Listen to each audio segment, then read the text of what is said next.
A caixa chegou numa tarde de terça-feira, embrulhada em papel pardo, com o nome dela escrito à mão numa letra que ela reconheceu antes mesmo de terminar de abrir a porta.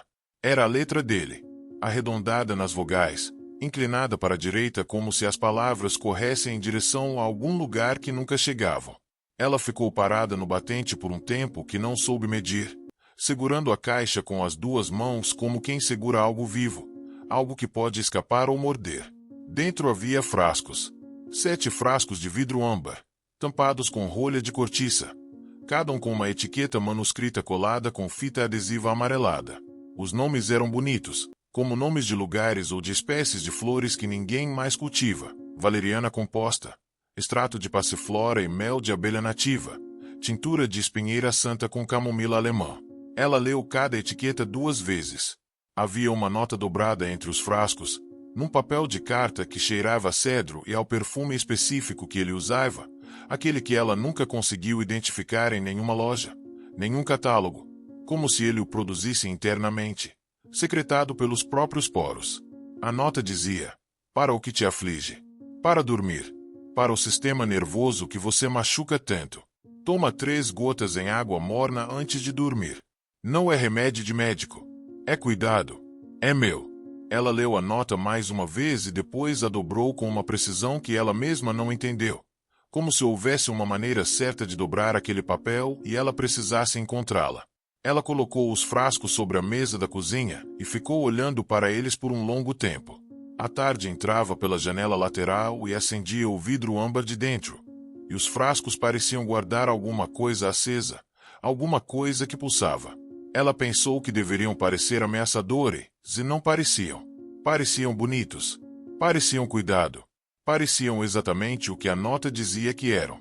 Ela tomou as primeiras gotas naquela noite, porque dormia mal havia meses e os médicos tinham tentado tanta coisa que ela havia perdido a conta dos nomes, dos horários, das advertências sobre não misturar com álcool e não operar máquinas pesadas, como se ela fosse operar alguma máquina pesada. Como se houvesse máquinas pesadas em sua vida. Dormiu como não dormia desde antes de conhecê-lo.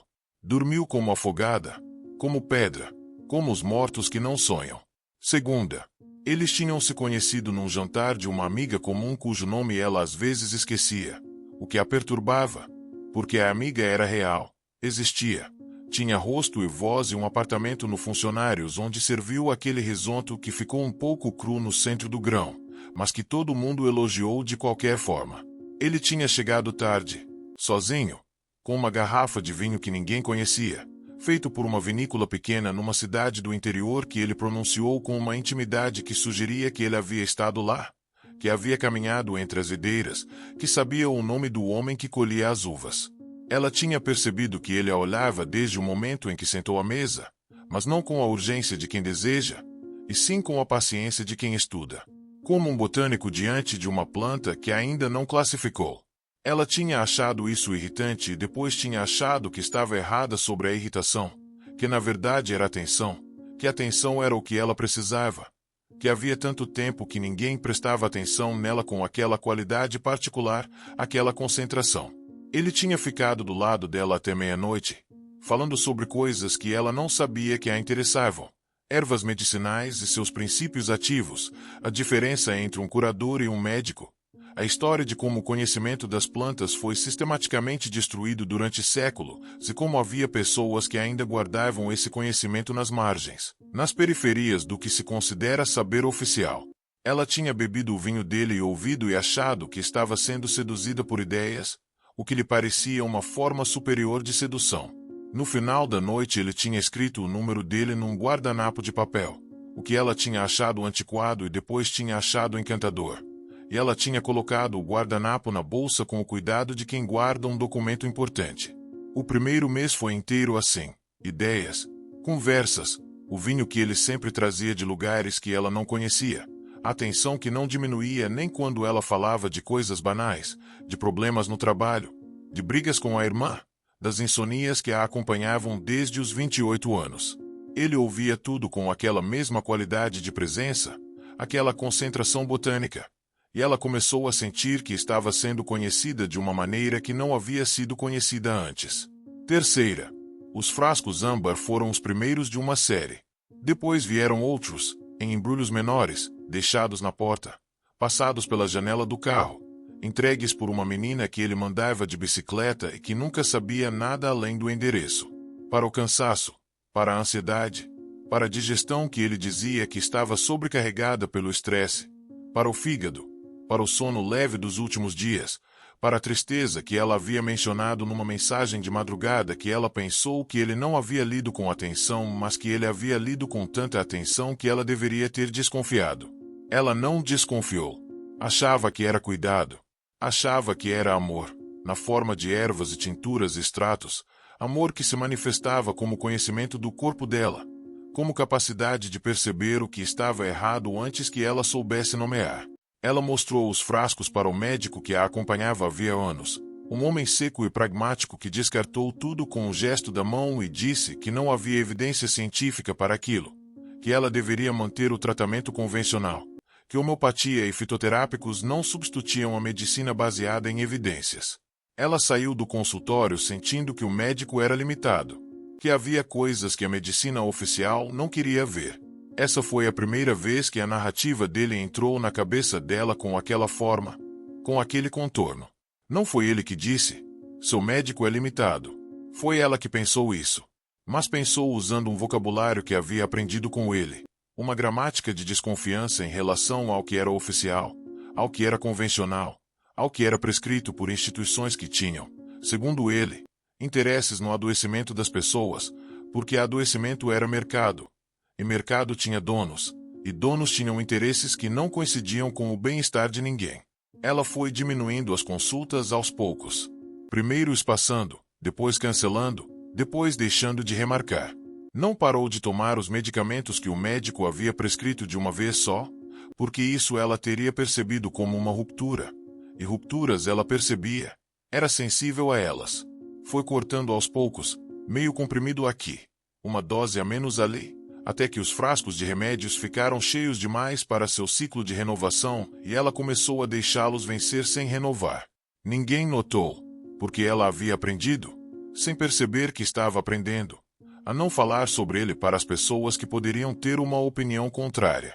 Ela havia curado preventivamente a possibilidade de crítica isolando as informações. Ele estava neste compartimento, sua vida cotidiana estava naquele. E entre os dois havia uma parede que ela mesma havia construído tijolo por tijolo, achando que estava protegendo a privacidade do relacionamento, achando que era madureza não precisar da aprovação alheia. Quarta.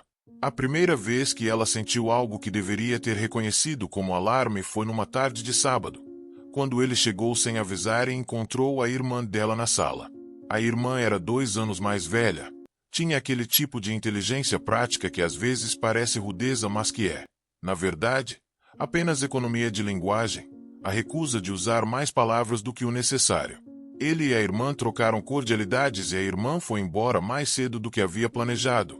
E na semana seguinte, quando ela ligou para a irmã para combinar um almoço, a irmã disse que achava ele estranho. Ela perguntou o que era estranho e a irmã ficou em silêncio por um momento e depois disse: ele olha para você como se você fosse dele. Como se você fosse um objeto que ele fez. Ela ficou com aquela frase por dias, rodando na cabeça, tentando decidir o que fazer com ela. Chegou à conclusão de que a irmã estava com ciúme, o que era uma conclusão que ela sabia ser errada no momento em que a formulou, mas que era útil, que servia para encerrar o assunto. Ela não contou para ele o que a irmã havia dito, mas ele perguntou, dias depois, com uma naturalidade que ela só depois entenderia como ensaiada: como está sua irmã? E ela disse que a irmã estava bem.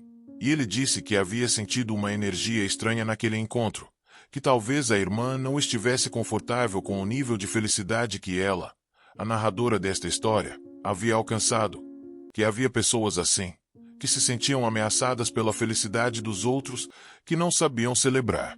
Ela ouviu e guardou. Não concordou em voz alta, mas guardou. Os frascos continuavam chegando. Ela havia parado completamente os medicamentos do médico sem dizer para ninguém. Dormia muito, agora, ao contrário das insônias de antes. Dormia demais. Às vezes, chegava ao trabalho com uma neblina nos olhos que a colega de mesa começou a comentar. Com cuidado, com delicadeza, do jeito que se comenta quando se tem medo de ofender, mas se tem mais medo de ficar quieto. Ela disse que estava bem, que estava num período de ajuste, que havia mudado alguns hábitos e o corpo estava se adaptando. Havia um farmacêutico envolvido nisso. Ela soube muito depois, num contexto de revelação que chegou em partes, como uma foto que se revela lentamente numa bandeja de químicos, o contorno aparecendo antes do detalhe, o detalhe aparecendo antes do sentido. O farmacêutico tinha uma manipulação pequena numa rua do bairro Velho, uma loja que cheirava a erva e a madeira envelhecida, que tinha frascos em prateleiras até o teto e um gato amarelo que dormia no balcão. Ela foi lá uma vez, levada por ele, e achou encantador. O farmacêutico a cumprimentou pelo nome, o que a havia surpreendido porque ela nunca havia estado ali antes. Havia um médico envolvido também, um homem que atendia numa clínica de medicina integrativa numa sala com plantas e luz natural filtrada e música de fundo que era exatamente o tipo de música que parece terapêutica, mas que não é nada, que é a ausência de silêncio disfarçada de ambiente. Ela foi a esse médico uma vez, indicada por ele, que disse que esse médico entendia o corpo de uma forma que a medicina convencional havia perdido, que era um profissional raro, que tratava a pessoa e não a doença. O médico a examinou com muita atenção, fez perguntas sobre seu sono, sua digestão, seu ciclo hormonal, sua história familiar, e ao final disse que ela precisava de um protocolo de reequilíbrio do sistema nervoso, que ele podia montar esse protocolo, que ia funcionar muito melhor do que o que ela vinha tomando. Ela saiu da consulta com uma lista de suplementos que custavam mais do que o aluguel do seu quarto anterior, nomes que ela não reconhecia, dosagens que não encontrou em nenhuma bula convencional porque não havia bula convencional, eram fórmulas manipuladas, eram tinturas e extratos e pós encapsulados com nomes em latim. E ela pagou, porque havia sido convencida de que esse era o custo do cuidado verdadeiro, de que a medicina barata era barata por alguma razão que não a beneficiava. O farmacêutico e o médico se conheciam. Ela descobriu isso muito depois, quando já não havia o que fazer com a informação a não ser guardá-la. Eles se conheciam como se conhecem pessoas que compartilham um projeto, com aquela familiaridade específica de quem tem um objetivo comum que não precisa ser nomeado porque ambos sabem qual é. Ele os conhecia a ambos. Era o centro de uma geometria que ela estava dentro sem ter mapa. A neblina foi ficando mais espessa. Esse é o modo mais honesto de descrever o que acontecia com ela durante aquele período. Havia uma neblina que ia adensando, lentamente, sem alarme, sem um momento específico em que se pudesse dizer aqui começou, assim como não há um momento específico em que o outono começa, em que uma folha específica cai e isso é o outono. Era processual, era acumulativo, era pacientemente construído. Ela ficou mais quieta, o que as pessoas ao redor interpretaram de maneiras diferentes. A colega de mesa achou que ela estava deprimida e tentou conversar. A irmã achou que ela estava apaixonada demais, se tinha perdido o eixo, o que era a forma mais próxima da verdade que alguém chegou naquele período sem que ela confirmasse. A mãe, que morava em outra cidade e ligava todo domingo às 18 horas, notou algo na voz e perguntou se estava tudo bem e ela disse que estava ótimo, que estava feliz, que havia conhecido alguém muito especial. E a mãe ficou feliz com isso. A mãe queria que ela fosse feliz. A mãe guardou as perguntas que tinha. Ele havia se tornado a principal fonte de informação sobre si mesma. Esse é o mecanismo central, o que ela entendeu muito depois com a ajuda de pessoas treinadas para explicar esse tipo de coisa com palavras precisas e neutras que não culpam mas nomeiam. Quando você tem uma única fonte de informação sobre quem você é, o que você precisa, o que está errado com você e o que vai te curar, essa fonte tem um poder que não é natural, que não é o poder normal que as pessoas têm umas sobre as outras dentro de um relacionamento, e sim um poder de outro tipo, mais fundamental, mais perigoso. Ele sabia quando ela estava bem antes que ela soubesse. Sabia quando ela precisava de mais um frasco antes que ela sentisse a falta. Sabia o que a estava afligindo com uma precisão que ela interpretou como intimidade que era, na verdade, produção. Ele sabia porque havia feito. Havia calibrado. A neblina não era um efeito colateral não planejado. Era o plano. O que quebrou não foi um evento dramático. Não houve uma noite de chuva, uma conversa em que a verdade veio à tona de uma vez, um documento encontrado por acaso, uma mensagem aberta no celular. O que quebrou foi ela ter esquecido de tomar os frascos por 3 dias seguidos porque havia viajado para o velório do pai de uma amiga e havia levado na bolsa apenas o básico e havia esquecido de incluir os frascos no básico. No terceiro dia sem os frascos, ela acordou às 4 da manhã com o coração acelerado e uma clareza que não sentia havia meses, talvez um ano, talvez mais. Era uma clareza desconfortável, como quando os olhos se ajustam a um ambiente mais claro do que esperavam, aquela dor de luz que precede a visão. Ela ficou deitada na cama do quarto de hóspedes da amiga e ficou olhando para o teto e pensando. E o que ela pensava era: o que está acontecendo com você? Ela voltou para casa no dia seguinte mais cedo do que havia planejado e pegou os frascos, se ficou olhando para eles por muito tempo antes de abri-los.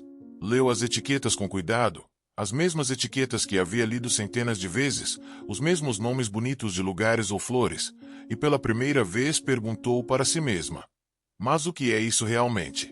O que tem dentro desse vidro? Quem disse que é o que está escrito aqui? Ela fotografou os rótulos. Enviou as fotos para uma amiga que havia estudado farmácia antes de mudar de área e estava agora numa empresa de cosméticos, mas que ainda tinha o conhecimento. A amiga demorou 2 dias para responder. E quando respondeu, não respondeu em mensagem de texto. Ligou.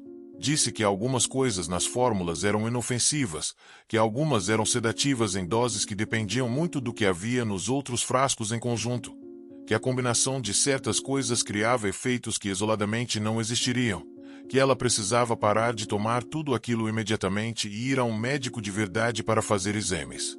Ela ficou sentada com o telefone na mão depois que desligou. Ficou assim por um tempo que não soube medir. Depois foi ao banheiro e abriu o armário onde guardava os frascos, que eram muitos agora, que ocupavam toda uma prateleira e parte da seguinte, e ficou olhando para eles e pensando que havia tomado cada um deles acreditando que era cuidado. Oitava. Ela não confrontou ele imediatamente. Isso é importante de se dizer, porque há uma tendência de imaginar que a descoberta leva automaticamente ao confronto, que a clareza é imediata e a ação é imediata.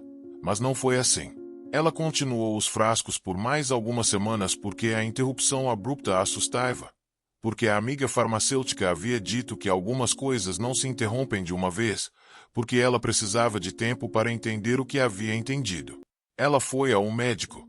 Não o médico seco e pragmático de antes, que ela havia abandonado com aquela justificativa de limitação que agora soava diferente na cabeça. Foi a uma médica que uma outra amiga havia indicado, uma mulher de uns 50 anos com uma sala cheia de livros e uma objetividade gentil que fazia as perguntas certas na ordem certa. Ela levou os frascos. A médica examinou cada um, cheirou alguns, leu as etiquetas com atenção, fez um silêncio considerável e depois disse: "Quem fez isso para você?" Não foi assim que ela havia formulado para si mesma. Havia formulado como: o que estava nos frascos, quais os efeitos, o que fazer daqui para frente. Não havia formulado como: quem fez isso para você? Mas quando a médica fez a pergunta com aquele enquadramento, ela percebeu que era a pergunta certa, que era a pergunta central, e que ela sabia a resposta. Os exames vieram. Havia coisas nos exames que não deveriam estar lá e naquelas quantidades, e havia coisas que deveriam estar e estavam baixas demais. E a médica explicou tudo com aquela objetividade gentil. Explicou os mecanismos, explicou o que os sedativos fazem com o sistema nervoso central em doses baixas e contínuas. Como a percepção se embota sem que a pessoa perceba o embotamento porque o próprio embotamento compromete a percepção. Como a memória fica afetada. Como o julgamento fica afetada. Ela ouvia e ao mesmo tempo pensava em todos os momentos em que havia sido incapaz de confiar em seu próprio julgamento e havia recorrido ao julgamento dele. E como isso havia parecido, nesses momentos, como confiança, como intimidade, como amor. Nona. Ela reconstruiu o ano como quem recolhe cacos de um objeto que não reconhece como objeto até que começa a juntar os pedaços. Havia padrões que ela não havia visto em tempo real porque estava dentro deles. Ele sempre sabia quando ela estava mais vulnerável. Sempre chegava com os frascos novos nessas ocasiões. Sempre tinha uma explicação de como o corpo dela estava reagindo a alguma coisa. Sempre tinha uma solução que passava por mais alguma coisa que ele havia preparado. Era uma arquitetura. Era uma construção que havia levado tempo e cuidado. Não o cuidado que ela havia pensado que era, mas cuidado mesmo assim. A atenção precisa que um artesão dá a um trabalho que quer que dure. O farmacêutico não sabia tudo. Ela acreditava nisso. Ou queria acreditar. Ou precisava acreditar para que a escala da coisa não fosse grande demais para ser processada. O farmacêutico sabia manipular as fórmulas que ele pedia. Sabia que as fórmulas não eram exatamente o que as etiquetas diziam. Tinha uma cumplicidade técnica que era criminosa, mas que talvez não fosse inteiramente consciente de todos os seus fins. O médico integrativo era mais complicado. O médico integrativo havia feito exames, havia feito perguntas, havia montado um protocolo com base em informações reais sobre o corpo dela, e havia feito isso sabendo que era parte de alguma coisa, sabendo que o resultado esperado não era o seu bem-estar. Ela ficou com essa palavra por muito tempo. Cumplicidade. A médica nova havia dito que havia responsabilidade jurídica de várias partes, que havia documentação possível, que havia um caminho legal.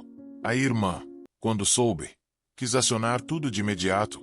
Queria delegacia, queria advogado, queria o tipo de movimento rápido e externo que a irmã sempre escolhia quando havia dano a ser reparado. Ela entendia o impulso e não era capaz de segui-lo ainda. Havia algo que precisava resolver internamente antes de transformar em processo, em documento, em depoimento. Havia a questão de quanto ela havia permitido. Ela sabia que era uma questão errada, que a médica havia dito isso também, que a psicóloga que começou a ver 2 meses depois havia dito isso de muitas maneiras diferentes, que permissão e manipulação são palavras de mundos diferentes e não se justapõem da forma que pareciam se justapor. Mas a questão ficava voltando, não como culpa, mas como curiosidade a respeito de si mesma. Havia alguma coisa nela que havia querido ser cuidada daquela maneira, que havia encontrado naquele veneno lento uma forma de amor que reconhecia de algum lugar anterior. X. Ela foi à farmácia de manipulação uma vez, sem avisar, sem ele. Entrou no meio da tarde quando a loja estava vazia e o gato amarelo dormia no balcão e o farmacêutico estava de costas mexendo em prateleiras. Quando ele se virou e a viu, o rosto fez um movimento que ela não soube classificar na hora, mas que depois entendeu como reconhecimento embaraçado. O rosto de quem esperava essa visita e havia esperado com algum tipo de medo. Ela não foi lá para fazer uma cena ou uma acusação. Foi lá para ver, para olhar nos olhos da pessoa que havia preparado aquelas fórmulas e entender o que via. O farmacêutico disse bom dia com uma neutralidade que era esforço. Ela ficou no balcão e disse, com calma, você sabe o que estava nos frascos que mandaram para mim. E ele ficou quieto por um tempo e depois disse, eram fórmulas personalizadas. E ela disse, eram veneno. E ele disse, eram componentes naturais. E ela disse, veneno pode ser natural. O silêncio depois disso durou o suficiente para que o gato se mexesse no balcão e se instalasse numa posição diferente. Ela saiu sem mais nada porque havia dito o que havia ido dizer. Havia colocado aquela palavra no ar daquele espaço e o farmacêutico haveria de guardá-la onde quisesse. Haveria de fazer com ela o que sua consciência conseguisse fazer. Com o médico integrativo ela não foi. Não foi porque havia algo no caso dele que era mais frio, mais calculado, que havia exigido um conhecimento clínico real aplicado a um fim que ele havia escolhido. O farmacêutico ela conseguia imaginar como fraco, como envolvido por descuido, como tendo dito sim sem medir as consequências. O médico ela não conseguia imaginar assim. O médico havia escolhido. Ela o confrontou em novembro, quase 8 meses depois de ter recebido a primeira caixa com os frascos âmbar.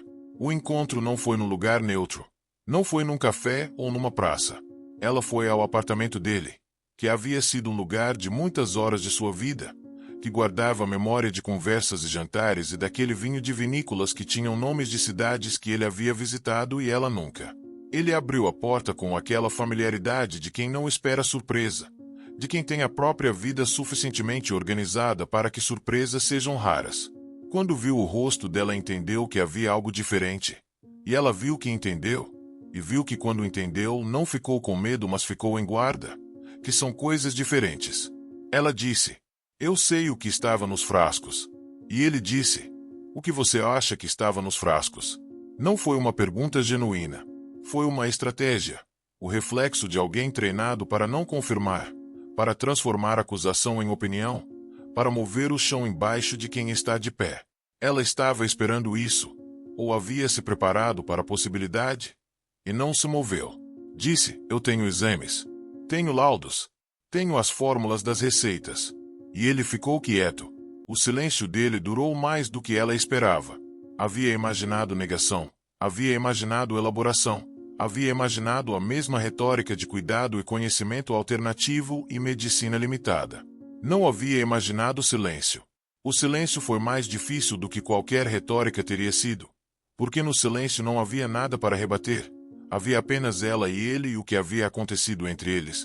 Havia a arquitetura do ano que havia se passado. Havia os frascos e as etiquetas bonitas, e o papel de carta que cheirava a cedro. Ela foi embora sem que ele dissesse nada além de seu nome, dito de uma maneira que ela não soube interpretar e que decidiu não tentar. Havia interpretado muitas coisas ditas por ele durante um ano e havia interpretado mal. Havia trazido os significados que queria trazer. Havia traduzido na linguagem do cuidado o que estava escrito na linguagem do controle. Não ia interpretar mais aquela última coisa. Ia deixá-la como era. Um som, um nome, o ar vibrando de uma maneira específica antes de se fechar a porta. 12. O processo legal demorou. Processos legais sempre demoram. E esse tinha camadas que complicavam.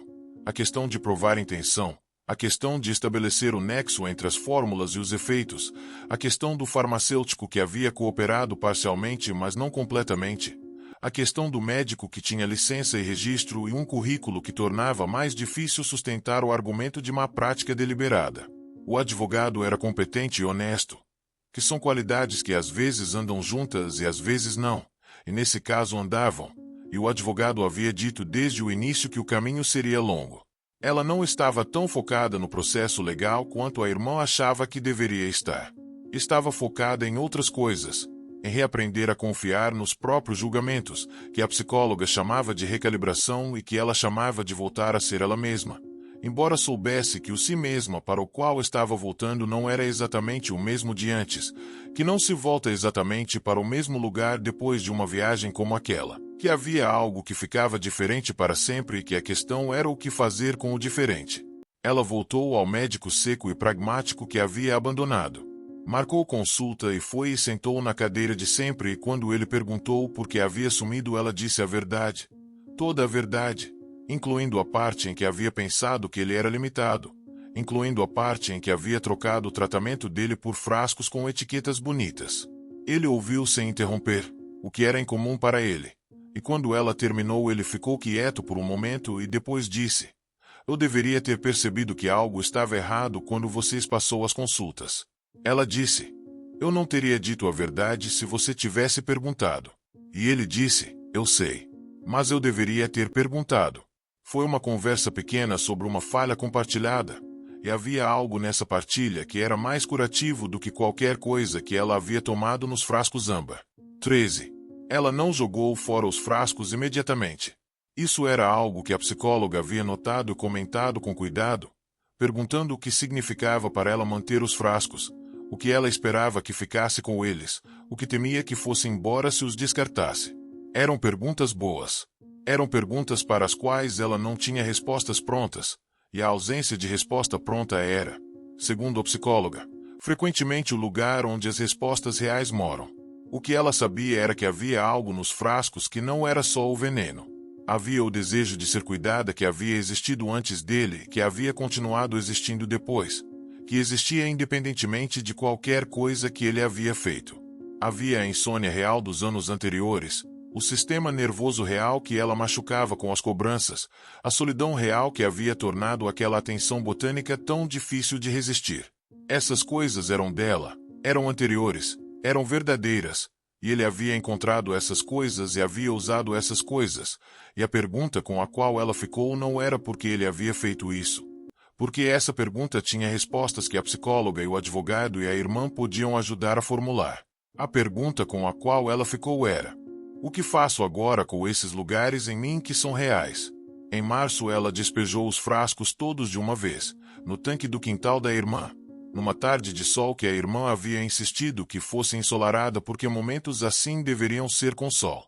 Os líquidos eram cores diferentes, âmbar e verde quase incolor, e misturados no tanque faziam uma coisa que não era nenhuma das cores originais. Ela e a irmã ficaram olhando por um tempo e depois a irmã disse algo que ela não se lembrava mais exatamente. Algo sobre começar, algo sobre livre. Ela havia guardado o sentimento e deixado as palavras irem. Os frascos vazios ela lavou e guardou numa caixa. Não sabia o que fazer com eles ainda. Talvez nunca soubesse.